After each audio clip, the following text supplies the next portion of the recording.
And we are live. Here we go. All right. Welcome back. Thank you for joining us again. This is for round two.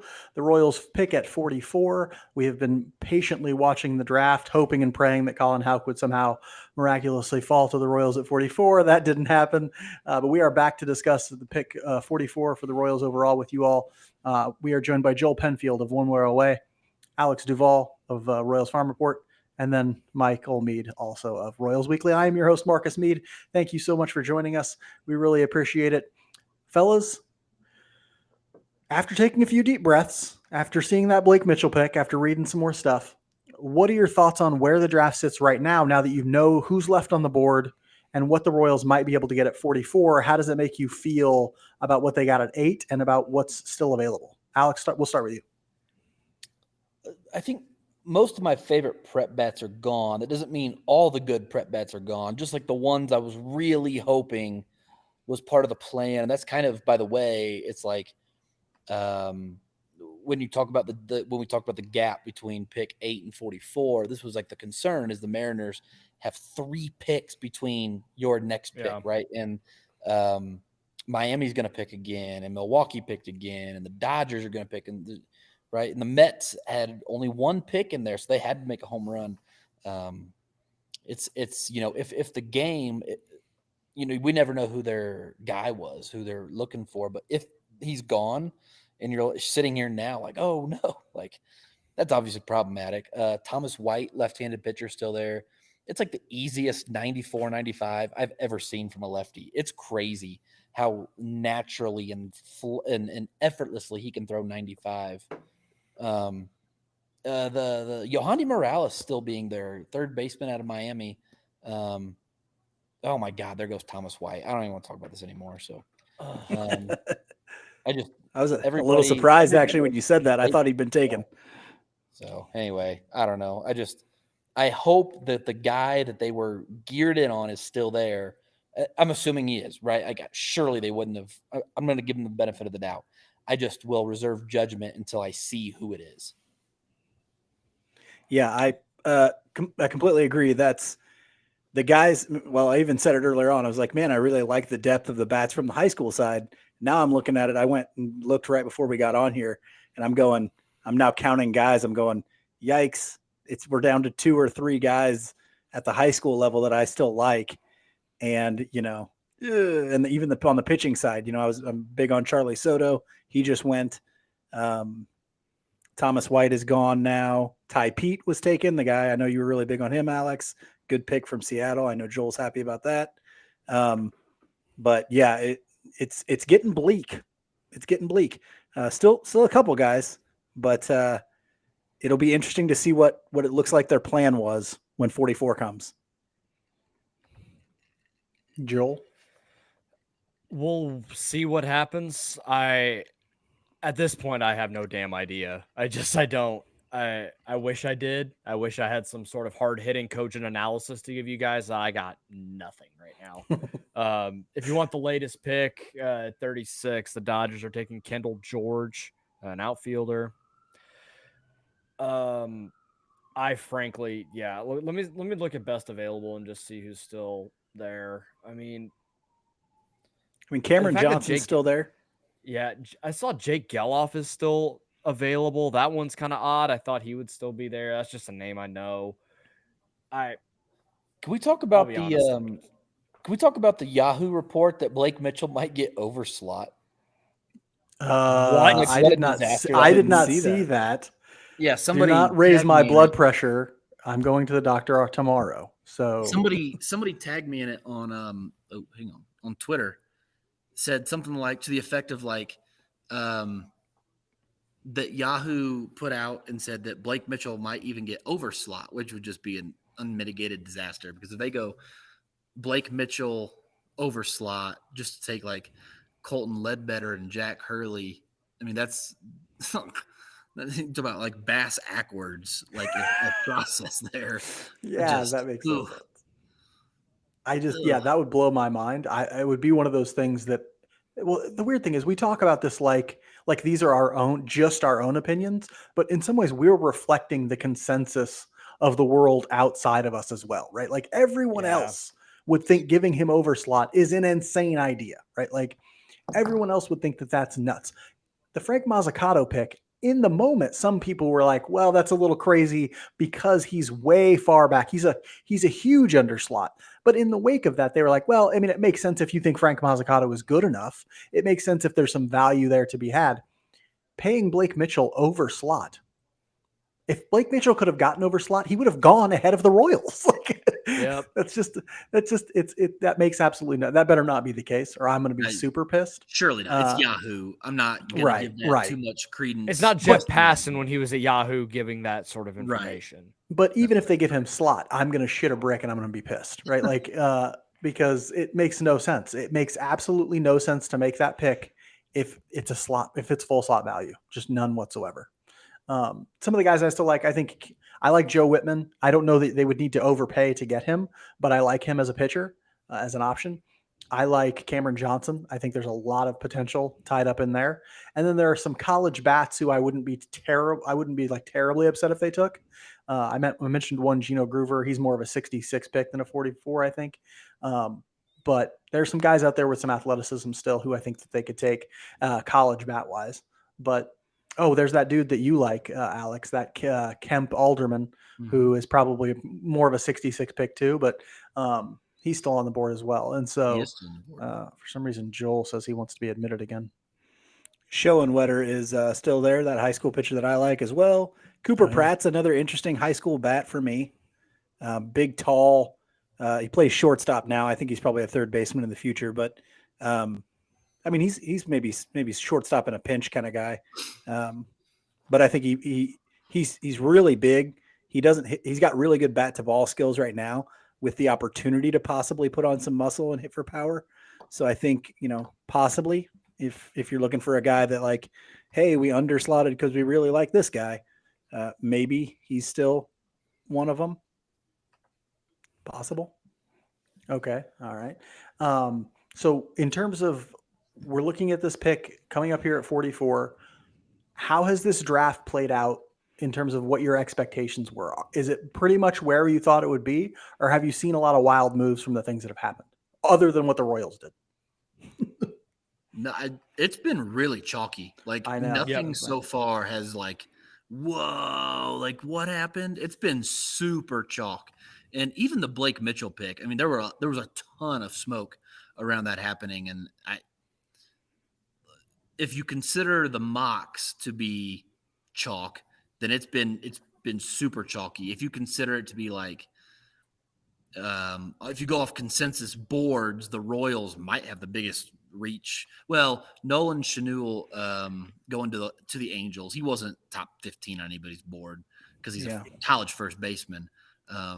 But it's not a crazy pick for them, taking Zach Neto, Ben Joyce, Sam Bachman, guys like that. So makes some sense. But really, the Royals might have the biggest quote unquote reach, and that's not even saying they reached a ton. It's just nobody else has really taken a big, risk in anybody so far. Yeah, Bryce Eldridge, I think, was a little shocking to me a little bit. A lot of upside, two-way guy. They say two-way guy, like legit two-way guy. I don't know if they'll allow him to do that in San Francisco, but I thought he was a guy I was kind of hoping might fall down to 44. That I thought maybe you could get because he was a two-way guy, because nobody knew exactly. Maybe they didn't like him on either side or something like that. Didn't happen. So I thought maybe that one was a little higher than what I expected. And Brock Wilken was a little higher than what I expected too. But nothing top 20 was shocking. Nothing today. Oh, Ralphie Velasquez is a little higher than what I thought. I actually thought he was still on the board. But nothing crazy. Yeah, what I find interesting is that I think what you're going to see at 44 is a lot of guys available for the Royals who you think, they should go right around that range, right? They should go right around. You talk about the Jack Hurleys of the world. You talk about the Cole Carriggs of the world. You talk about the, Colton Ledbetters and stuff like that. That group should be roughly available at 44, and which makes you ask, like, what are they going to do if we're still operating under the assumption that Blake Mitchell was a money-saving pick, was an underslot move. What are they going to do with that money, right? It looks like because they don't have a Thomas White or a Colin Houck or anything available where they're like, we have to give all of this extra money to one guy. It looks like they're going to spread it out. It looks like the 44th pick might get some, the 66th pick might get some, but they also might do a David Sandlin move like they did last year, and they're going to give it to somebody later on in the 1 through 10, right? That looks like a possibility as well. Or I guess Sandlin was taking the 11th, but it looks like somebody in that 1 through 10th is going to get some of that money, and it's not necessarily going to be the 44th pick. If you don't know, the MLB draft works like this. You get a certain amount of money for the picks 1 through 10, and then after that, everybody gets a specific slotted amount. Is that how am I explaining that correctly? For rounds 1 through 10. Yes, so, rounds 1 through 10. But everybody in rounds 1 through 10 has a slot value that you add all your picks up of the first 10 rounds. That's the total amount of money that you can spend on those. No, on the entire 1 through 10. But then it could be 12 picks, right? Between 11 and 20, they're capped. They're capped at like 450,000 or something like that, which is why the Royals took like a David Sandlin in the 11th round. Is that right? Or can you use your bonus money on? Somebody told me if you had it left, you could use it afterwards. And that's why they gave it to Sandlin. And it's not tied to anything afterwards. You can give all of it to one guy or none of it. Because I think that's how they did it last year with Sandlin. Okay. I feel like after the 10th round, there is a rule about where's the capping those. I thought that was the case too, actually, but that may not be the rule if you have money left over from that 1 through 10. The Royals, regardless, the Royals are going to have it doesn't look right now like anyone exists at 44 or 66 who they would have to overpay to a large extent to get, right? Yeah. Even if they take someone like Joe Whitman, who are you thinking, Mike? If they really like Cameron Johnson, he's he's the kind of guy that may take a little bit of money to get away. Right. That's the one exception. Because I think he's committed to LSU, if I'm not mistaken, or Vanderbilt, one of the two. And so Cameron Johnson's committed to LSU. LSU, okay. And so it's not always easy to get those guys away. He's got legit stuff. And so from the left side, and big, giant, hard-throwing guy. 6'5", he's up to 96. Consistently 95, 96. And so, you can, by the way, in the 11th round and later, you can give as much money as you want out of your bonus pool money. You get $400,000 for free. Anything over that has to come from your draft pool, your bonus pool. The Astros gave somebody $1.3 million last year in the 11th round. So there's that. So and I think the Royals gave Sandlin a little bit more too that they had left over. 400,000 exactly. Oh, they did? Mm-hmm. Okay, so never mind. Forget that. But somewhere they're going to spend all of that bonus pool money, and it's going to go more than likely somewhere in that first 10 rounds. But I think we're to the point where we can almost say, unless they take Cameron Johnson, that it will not all be given to pick 44. Right. It probably won't all be just split up between 44 and 66, because a lot of the guys in the range right now, you can see them going in this range. They're 44 to 66 kind of players. And so they're not going to be making demands like, oh, pay me top 15 money. Nobody left on the board is asking for top 15 money, with the possible exception, and I would say probably top 20 money, of Cameron Johnson. And we'll see what he's looking for. Well, and this is where your draft eligible sophomores enter the fold, is like, college dude, yes, but could very easily go back and get the same amount of money or more next year. So this is where I think Alex Mooney really, and there's Cam Clayton comes into play. Both of them shortstops, Alex Mooney from Duke, Cam Clayton from Washington. You can get one of those guys who you think next year could be who's a position player, college position player, taking like the Enrique Bradfield of the draft, right? The 17th overall pick, but you can't get him, and you don't want to pick that player at number 3 overall, but you can't draft him down to your next pick. So you take him this year. And Marcus, you wrote up, it was brilliant back when they drafted Brady McConnell, just hit the nail on the head of the process. And that's really good process. I actually really like the way that the Royals invest into draft eligible sophomores. I think there's something to that. It hasn't necessarily been their greatest skill just yet, but Caden Wallace looks really good. Peyton Wilson looks like a big leaguer. And Evan Steele, even when they drafted him in 2017, incredible talent. Daniel Tillo almost made the big leagues. Injuries got in the way. Brady McConnell's really the only one where we can look at and go, that was like the clear reason not to do it. But you're, 2 pitchers injured, don't draft pitchers. 3 position players, you're at 67% clip. That's pretty good. So if they go with Alex Mooney here, I'll go, you know what? That's not what I wanted. I wouldn't have gone out of my way to really alter my 8th overall pick to get Alex Mooney. But if it's, if it is that strategy, I can at least understand what they're doing, even if I don't wholeheartedly agree with it at this particular moment. Who's still on the board, and tell me what you guys think about this. Brandon Winokur, and correct me if I'm wrong, is still on the board, is he not?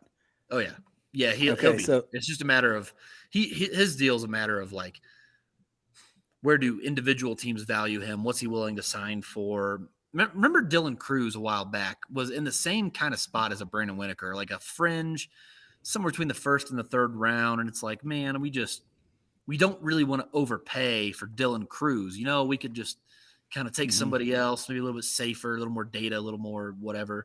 And then Dylan Cruz goes nuclear when he gets to LSU. Brandon Winokur, I'm not saying he's Dylan Cruz. I'm just saying he would be that kind of pick where it's like nobody really thinks he's a 1st-round talent yet. But there's some clear potential that if you're willing to overpay a little bit now, you might get a bargain on the back end if somebody would have paid Dylan Cruz a long time ago, 3 years ago. Yeah, and I'm really on board with your draft eligible sophomore idea. I think that's something that we've seen the Royals be very interested in doing, and I think the fact that Caden Wallace is looking like a legitimate prospect is only encouraging them to continue to think in those terms. He's having a really solid season in Quad Cities, something like 125 weighted runs created plus, playing what looks like a very good defense at third base.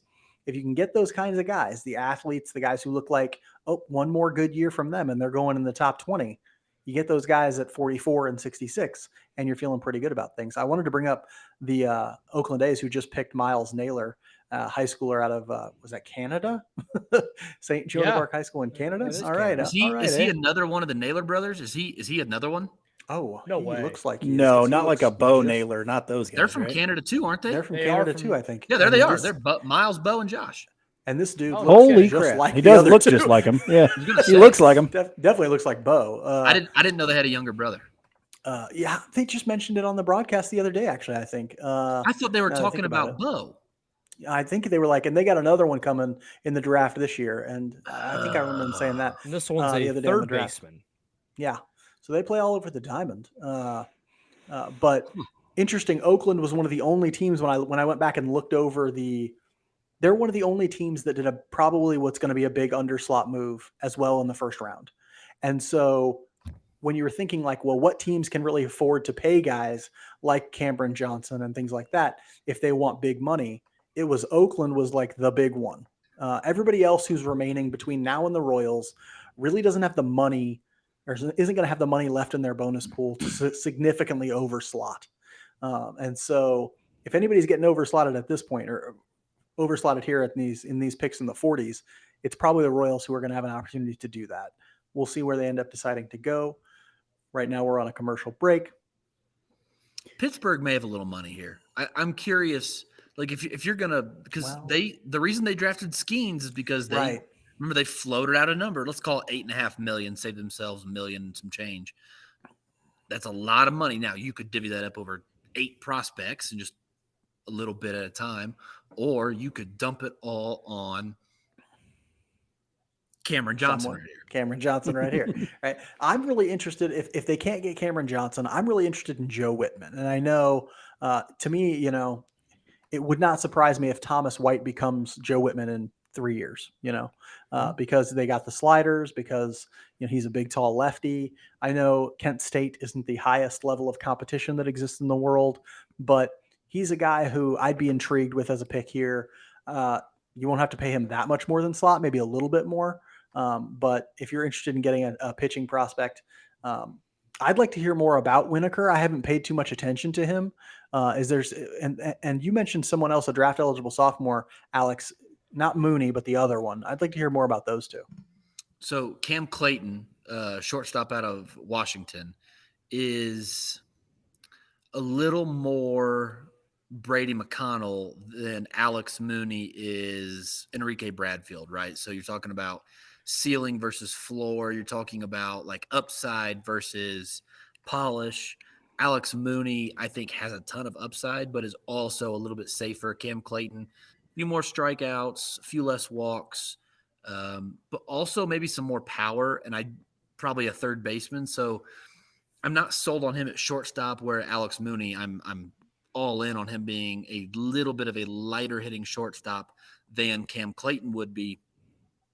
With Brandon Winokur, he reminds me, the Royals were interested in a guy named Elijah Cable a few years ago, and Elijah Cable, light tower power. I mean, Sully Matias, just ridiculous home runs. Went to Florida State and struck out like 40% of the time.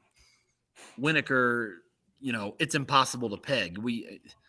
It's impossible to know with some of these high school kids, because of the exposure they have, what kind of approach they're going to have, what their bat to ball skills are really going to be like. People freaked out about Bobby Witt Jr.'s bat to ball skills. They're so overblown. An above average big league strikeout rate as a rookie. Like, it was just so, I don't even know where they came from. And I by the way, was on board with that from the get-go, trying to tell people this is not as big of an issue as people are making it. And with Winokur, it's hard to know. Like, I'm not saying he won't have those issues. I just don't know. If you get him like Elijah Cable, it's light tower power. I mean, it is impressive. Damn near hit a ball off the video board at the K, like batting practice power. I mean, it's just ridiculous. It's just, you're going to put him in right field and he's got to hit. Is he going to be Sully Matias? Or can he weasel his way into like an MJ Melendez where, yeah, you could see the strikeouts coming. Maybe Nick Prado's a little bit of a better example, but the power was there. You could tell he was going to hit some home runs. You could tell he was going to walk and take his bases. Just never hit for a high average. I think Winokur kind of toes that line of like, okay, like there's your ceiling, like there's your upside that you're looking for. And, it reminds me a little bit, ironically, of Blake Mitchell. You're just not going to be paying him $5 million, the 8th overall pick, to get it, right? And that's the difference. That's the difference in picking 8th and picking 44th or like 16th, is what is available to you and getting some safety, like a safety net in with your pick. There is no safety net if they go Winokur, but hold on to your hats because it could be a lot of fun to watch him develop. Sorry, that was a long bit. No, I love that. I want to talk a little bit about your boy, Kemp Alderman, because I just thought up an amazing comp for him in my mind. You guys remember Ivan Melendez, right? Last year? The Hispanic Titanic. The Hispanic Titanic is what they called him. He is currently hitting 270, 352, 593 as a slugging in high A, which is a 945 OPS. You're talking about a guy who, in his first full season now compare that to Gavin Cross, who right now has probably got an OPS maybe south of 700. And, you think about a guy who it is worth it at something like 44.66 to take a guy who's a pure hitter. He's not going to have really any defensive value. I don't know that Kemp Alderman is going to be anything defensively. First base profile, I think. Does he play the outfield too? Yeah, no, I think he can play right field. I think he can play right field in Kaufman. Yeah, no, okay. I don't think he's bad. Okay. He's not very fast, but he's a good outfielder. Like everything. The reason I included him in my top 25 is he is a outfielder. He just may not be the fastest dude alive. Like, he's not. And you watch him run on the bases. He's certainly not the slowest guy alive either, but he looks like he should be really slow. He's got a tank of a lower half, and so you're like, but he doesn't look like Ivan Melendez slow. Like he's not like that. Right. Yeah. And, I think about him and I think to myself, like, this is a time when taking a pure hitter isn't a bad idea, especially if they do something like they decide to give a lot of that money to a Cameron Johnson at 44, then 66, you could take a a Kemp Alderman and get a lot of value there from somebody who you can maybe have confidence is going to hit the ball plenty hard. I like the fact that he can go the other way with the ball quite frequently. He is an all fields hitter with power. I think that's really valuable. And I'm down to take somebody who's more of a pure hitter with 44 or 66. Joel, I wanted to ask, do you have like the profile of a type of player you think would be valuable to the Royals at 44 or 66? I like the idea of a Kemp Alderman or like just a dude that's going to mash because they need more hitters in this organization right now. I know they need a lot, but I just want someone that like there is a solid floor of what they can be in the big leagues. Like there's just not a ton of that right now. There's a lot of ceiling, but just someone that from the get-go, they're just going to be a solid, consistent dude that's just going to find his way to the big leagues with his bat and not need a whole bunch of other caveats to get there. I think that's the biggest thing. I think Alderman is a great example of that, of a guy that is going to mash his way to the big leagues. If he can if he can keep strikeouts down, that he's going to hit the ball hard enough to where a lot of those hits are going to fall, and a lot of those hits are going to go over the fence, and they can just find the bat to the big leagues and figure out the position from there. Joel, you know who he reminds me of a little bit? Who? Profile wise. Christian Encarnacion Strand. I like it. That makes a ton of sense. Like he's killing it now too. A bigger, thicker dude that just hits the living shit out of the ball. Yeah. A little bit of an approach issue, some strikeouts, but a little bit, hits the ball so hard that it may not matter. And hit all types of pitches too. Like it's not a grooved swing to get to all of that power. Is Yohandy Morales off the board? Did he just get drafted by Washington? He just went to the Nats at pick. He's a dude early this spring. I really thought like might be in play at number 8. So if he's gone, then never mind. But there's a bit of bat there that he's gone. Doesn't matter. So Ryan Lasco at 41, good. So Ryan Lasco. Dude, I was watching. I think I was watching Maryland. Because I think I was watching Matt Shaw play and Ryan Lasco. Oh, there it is. That's the home run. Did you guys see on TV? That's the home run I was talking about. He was in Maryland. He hit a ball like 400 feet to left field. And I just made like a mental note, like to go back and look at him. And I never did. And now he's drafted. And I'm like, should have looked into this because he's a guy Royals pick's coming up here. They're pick 42. I got no draft tracker up because I'll throw out a guy that I might like to see at 66. It's tough because I would love Kemp Alderman at 44 or 66. I think that's a great way to go. Hunter Owen, the lefty out of Vanderbilt. I'm a big fan of his. But if you do that, if you take a college masher and a college arm, then the question is, you underslotted. Why did you do that? Like, are you going to spread it around to your 3rd, 4th, 5th, 12th, 9th, 10th pick? Is that as valuable? I don't know. But I wouldn't be disappointed if, you see Hunter Owen at 66 or, I think he's kind of like a Joe Whitman, maybe just a little bit, less sure on the injury history front. I comped him to like a Jake Eater in terms of value because Vanderbilt does something with their pitchers that I don't think is necessarily the best thing for them as pros. And I think Virginia's a good example with Daniel Lynch. Daniel Lynch was throwing like 90-92. He gets drafted. He goes straight to or maybe it was like Idaho Falls at the time, but he gets to Lexington. It was Lexington. Yeah. He's like 96, 97. Like, where did you come from? Like some of these college programs have ways that works for them, but does not maximize their potential. I was all over Jake Eater in 2020, and the Marlins drafted him right in front of Christian Chamberlain. I went, there goes Jake Eater in the 4th round. Hunter Owen could be that, where he gets drafted a little bit later, and we all look back and go, damn, we should have picked him up. Of course, there was an adjustment to be made. Now, can the Royals identify it and fix it? I don't know. But Hunter Owen would be a great pick, Mike. I would go and give a bunch of money to – I want to give money to Cameron Johnson, just because, just as I'm looking at the scouting report on Pipeline, it says it's 95-96 with a high spin fastball. And I just want to see the Royals take someone without the most generic fastball and maybe that helps. Maybe that becomes the development side on the pitching end of like actually drafting dudes with good fastball shapes. I don't know. Maybe it would be nice to not have to say, well, he needs to work on something with his fastball just one time. Like, to have a guy, I mean, shit, Cleveland's got 15 guys that can just throw fastballs. Gavin Williams, just throw fastballs. I'm just going to throw fastballs. Okay, we can't hit him anyway. So the Pirates took Michigan State shortstop Mitch Jebb at 42. So we're 2 picks away here. Mitch Jebb who's the funniest looking swing ever. No Is way. it Austin Charles, Austin Charles weird.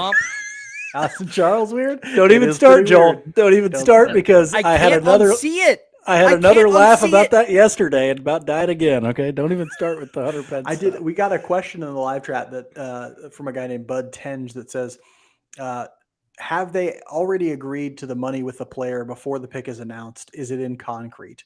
And I got another question about this on Twitter where somebody was like, is there any chance that Blake or that Mitchell won't sign, that it'll, and I was like, it's virtually zero for a player like Mitchell. They know what his number is, and they know that they can pay it and will pay it. That's why they took him. They wouldn't take him if they could. They thought they might not sign him. And so for a guy like Mitchell, the money is pretty much set, locked in. They know what they're giving him. They know how much they have to spend with these next 2 picks. The question is who's available that they actually might need to spend that money on them. And so they must have known that this was a contingency, that they may need to spread that money out through the 2nd through the 10th round, or they wouldn't have taken this route, if that makes any sense.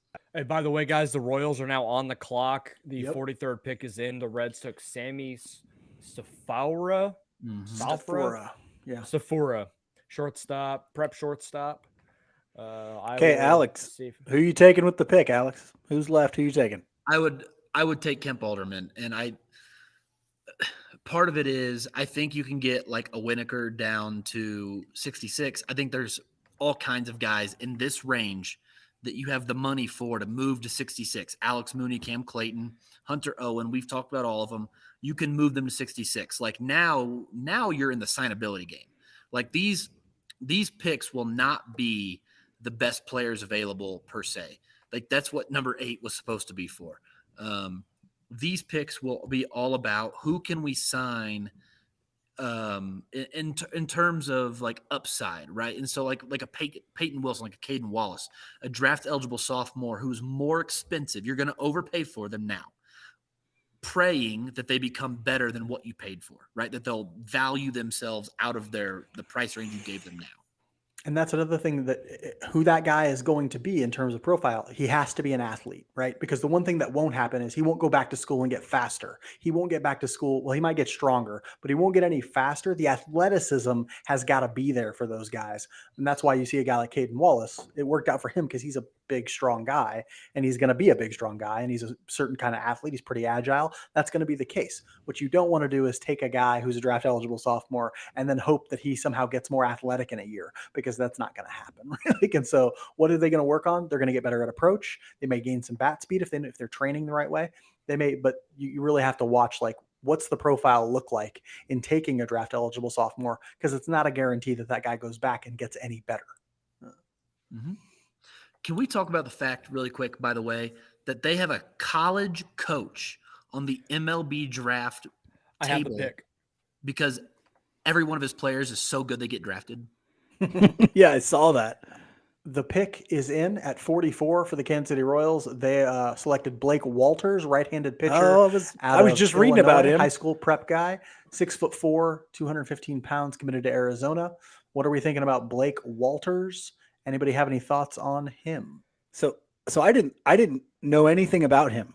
Nothing MLB not on my radar whatsoever. Yeah, MLB Pipeline has him just ahead of Cameron Johnson? Mm-hmm. Just ahead of Cameron Johnson. Yeah, a little bit surprised. Big, tall kid, a prototypical body for a starter. And I just lost. There it is. It's weird. It says after working in the low 90s on the showcase circuit, he now operates 94 to 96. Good carry at the letters. Good slider, plus slider. Throws a changeup. It's not very good. He's on my board because of Eric Longenhagen. So let me read to you what Fangraphs Eric Longenhagen wrote. This spring has been in the upper 90s, huge life, top of the zone. Physicality's changed compared to last summer. He's stronger, throwing harder, in more control of his body. Talent for spin, low 80s slider, plus RPM. He's at the top of a group of fastball, breaking ball high school pitchers because his arm strength is currently the best of the bunch. I didn't get to do a ton of work on prep pitchers in this draft class because I was hoping they wouldn't take any. I still think the process to this, by the way, you have just taken the two most dangerous demographics in the entire draft. So the way that they're spreading their money out, let's say they would have taken like Ty Pete. They would have gotten Ty Pete to this pick. That is a good use of your money because it is less likely to fail miserably than the prep right-handed pitcher is. Like just process, right? The way that they're spreading their money out is okay with me. The who they're spending it on is like, guys, you're playing a really dangerous game. Now, Blake Walters, very good arm. I really like the talent. Eric Longenhagen, I was reading his top 50 a couple weeks ago. I saw the name, went and looked at some videos, saw nothing about the Royals being in on prep pitching, so I didn't look into it. But from the very limited sample, everything is really good. Everything I've read is really good about Blake Walters. I just don't know why your strategy is to overpay prep right-handed pitchers to keep them from going to college. Like that is just a dangerous game by itself. So our good buddy Josh Kaiser, one of my co-hosts over at One Royal Way, if you're listening to this podcast, you want more Royals content, subscribe over there as well.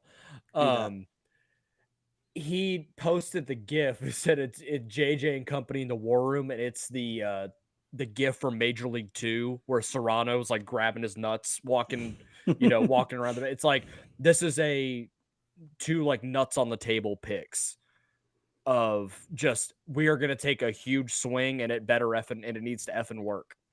And I mean, if it doesn't, it's going to blow up in their face and they're going to lose their jobs. Like, that's just the reality. That's but the if thing. It does work, then this is a massive swing for the development side. So, it's such a dangerous game to play, but there's also the chance that it works out. And we're all sitting here 2 years from now going, can you believe that the Royals took a prep catcher and a prep righty and it worked? There is that door. I know we all don't want to sit there right now because it's easier to be mad they took a prep catcher and a prep righty, but that door is available.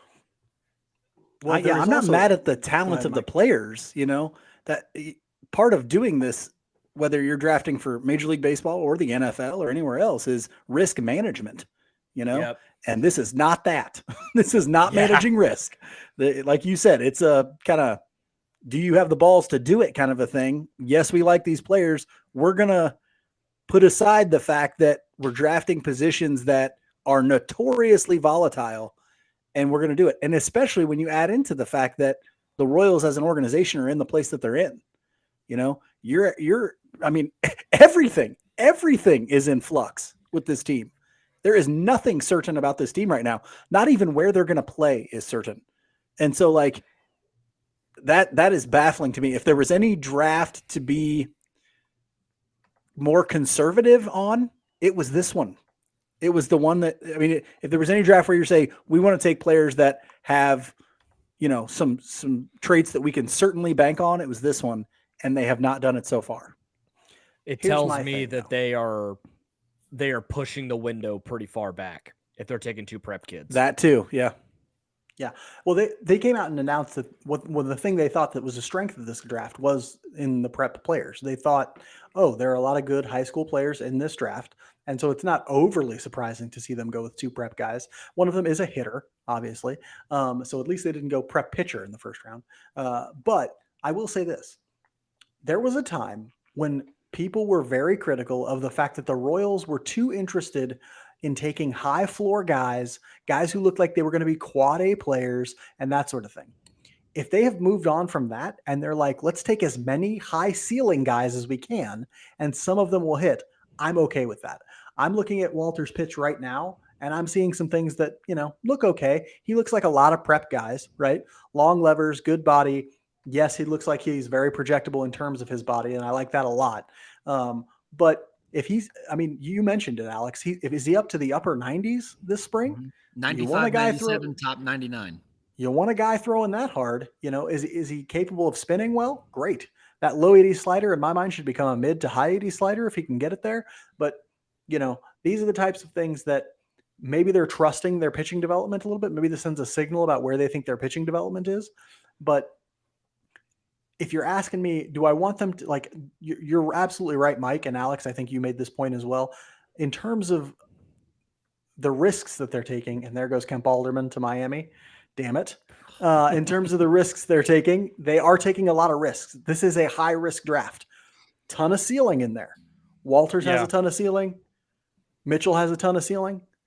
It is a tight needle they got to thread, and it's really going to be all about it's all about player development now, right? Like, if this player development team can put these guys in positions, can turn these guys into something valuable, the Royals might have something.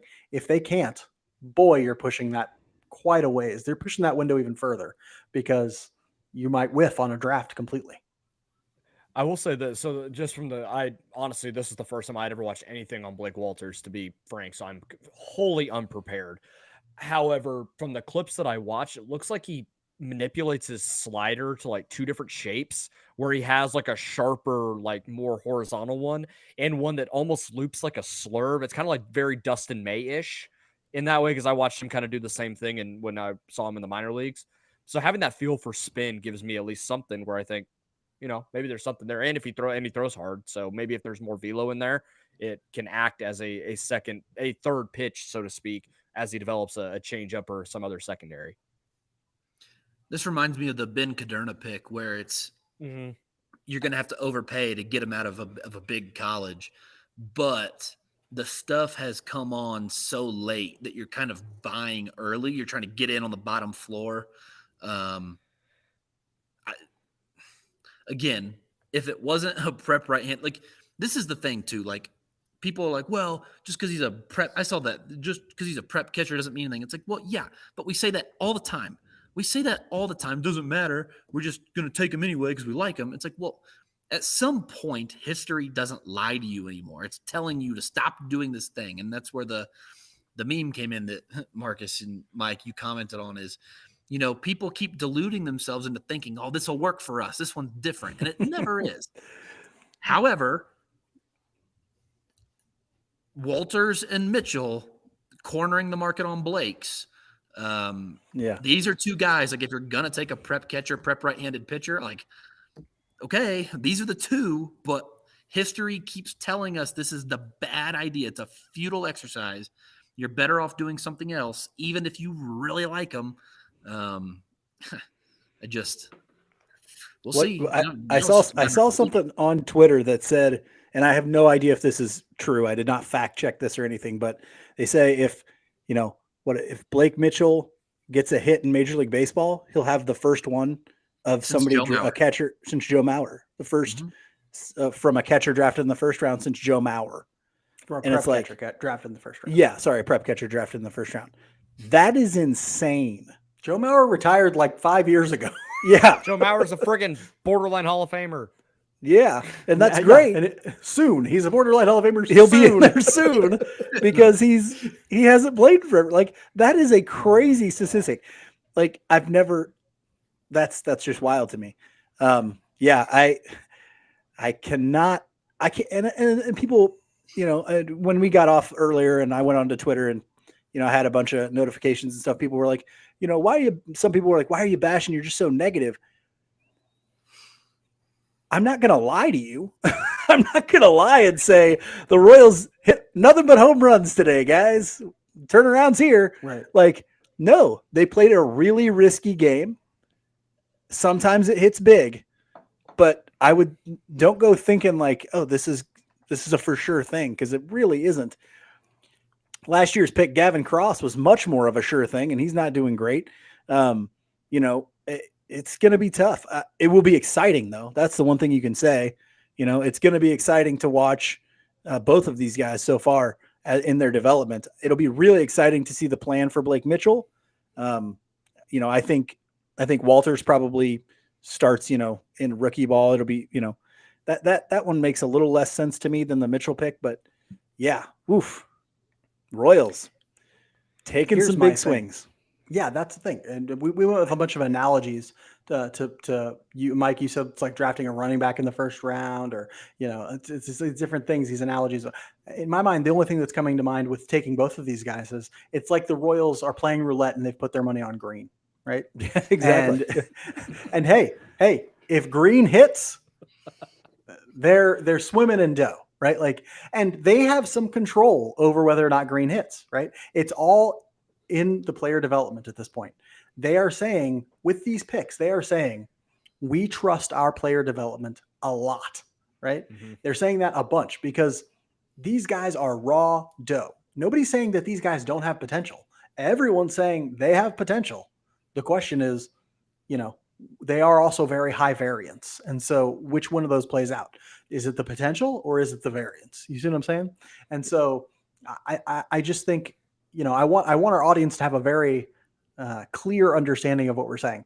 We may not grade this draft very high because it lacks a lot of certainty. Maybe there were guys we would rather have had and all that sort of stuff, but that doesn't mean we don't think they have potential. It just means we think that there might be a chance they don't ever hit it. I want to put this question to the group here. Do you think picks like this, and let's say at 66 they go with another guy that's like really high risk, they go with another prep player, and maybe it's even another prep pitcher or something like that. Do you think this is a hint at their model? Their model is going to be in the first few rounds, we're trying to hit home runs. After that, we're going to go safe. We'll go safe after that they need a lot of arms. So maybe they go college arms after that or whatever. First three, it's just swinging for the fences. Is that their model now? Like, is it going to be, we're taking whoever we think can be a superstar in this league, and then after that, we'll play it safe? Do you think that's what it is?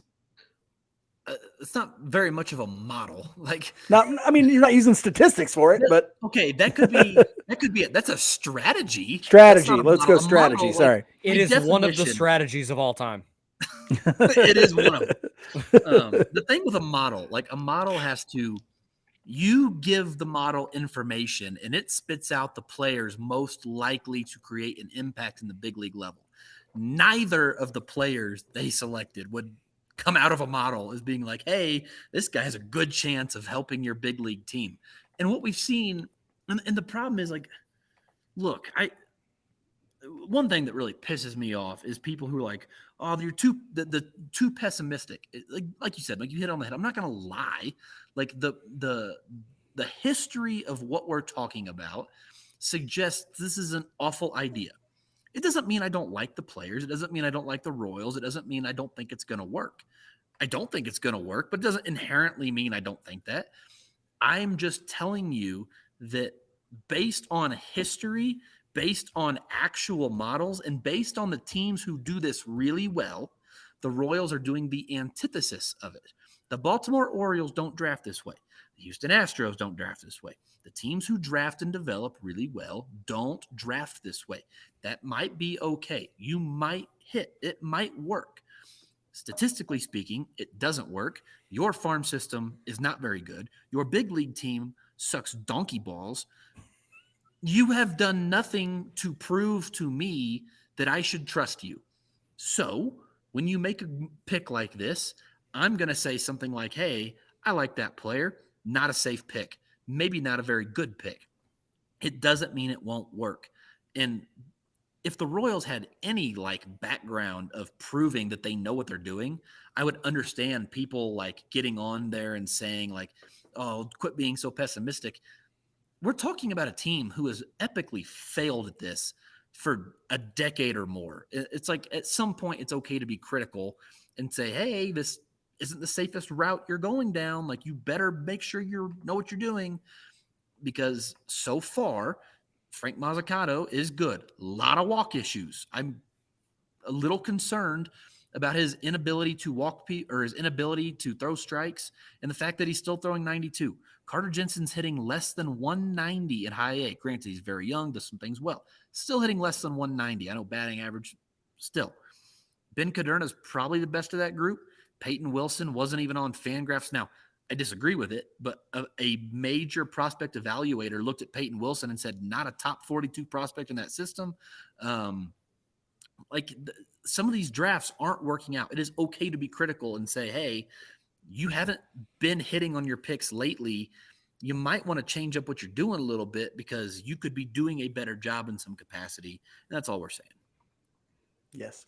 We're going to go around of grades, and then we'll probably take another break until 66 comes up. Alex, let's start with you. What is your grade for the second pick? B-. All right. You're going to stick with that? How long do you hold on to the... All right. Joel, yours. Oh, C. You can never... Alex, go ahead and explain it if you want to explain it. It's tremendous upside. Like, I get it. Like, in some capacity, I get it. The upside is unbelievable. But, again, there's just a lot of flaws that go with that. Sorry. C for you, Joel? Yeah, because it could work. It might not work. All right. You guys are softies, man. D. You're lucky it's not an F, okay? And again, it is not because I think he's bad, because I think he has the same potential that Cardona had last year. He has the same potential that I was a big fan of Schoenwetter. I think he could have been a good kind of guy. Same kind of potential as a lot of those guys that are there, right-handed prep pitchers in that spot. The problem is the risk. The risk is insane, especially coupled with the pick that you took in the first round. And so, I can't look at these picks and go, you hit it out of the park. Now, sometimes a failing or a kid that gets a D next year gets an A. If they come in and light up their first year in professional baseball, I will eat my words. But it's not smart drafting, in my opinion. It's not a smart way to approach it. Real quick, you mentioned the Astros earlier. I think his Sean, I'm blanking on his last name. He was on your spaces this morning. Newkirk. Yes. He put out something that I thought was perfect for this. And I said something back to him on Twitter earlier. He saw who the Astros drafted, I think in round 1. He's a kid out of Nebraska named Bryce Matthews. Bryce Matthews is ranked the 57th best player on MLB Pipeline. Okay. And he's like, well, yeah, I saw that. And I go, what the hell are they doing? And then I saw it was the Astros. And I go, well, maybe they know something that we don't. The Astros have earned that, to your point. The Royals have not earned that. They have not earned us going, okay, well, they know what they're doing, because they haven't shown us they know what they're doing. And so I can't go, oh, man, we'll just have to wait and see. Yeah, obviously we have to wait and see. That's very obvious. Obviously, these guys could turn into very good players because they have talent. But you can't go, well, they really owned this draft. They were playing, 4D, 3D chess, and everybody else was just playing checkers. Like, no, that's not, you can't say that about this. It looks like the Royals just had the riskiest 2 picks when you combine them together in this draft. And yet, if 2 of Mazzucato, Cardona, and Jensen hit, could we then say, oh, they've started to earn it a little bit? They've started to earn the benefit of the doubt. Who knows? We'll see. Because remember, nobody thought that the Mazzucato pick made any sense either, right? It made a little more sense when they signed Cardona and Jensen, but everybody was like, I don't know. Their development pitching-wise sucks anyway, We'll see. I don't know. Thank you so much for joining us, for jumping back in. I'll give a grade to it. I'm going to give, I'll go C+ on my grade for the Walters pick. I think I think they probably know a lot about him and what he is right now. And really like what Alex was saying about how he looks like he's on the upswing in terms of his development, in terms of his gaining velocity, increasing spin, and things like that. And so I'm interested in that pick. I think it's a pretty decent pick when you think about other pitchers who went fairly high in this draft. I mean, what's the distinction between Noble Meyer and this guy if this guy's throwing the ball 95 to 97 and spinning it real crazy? Is it 40 picks like was the difference, or 35 picks like was the difference? I don't know. Anyway, that's my 2 cents. Please come back. We'll come back around pick 66 and say some more about what happens there. Thanks for joining us, guys. Appreciate it.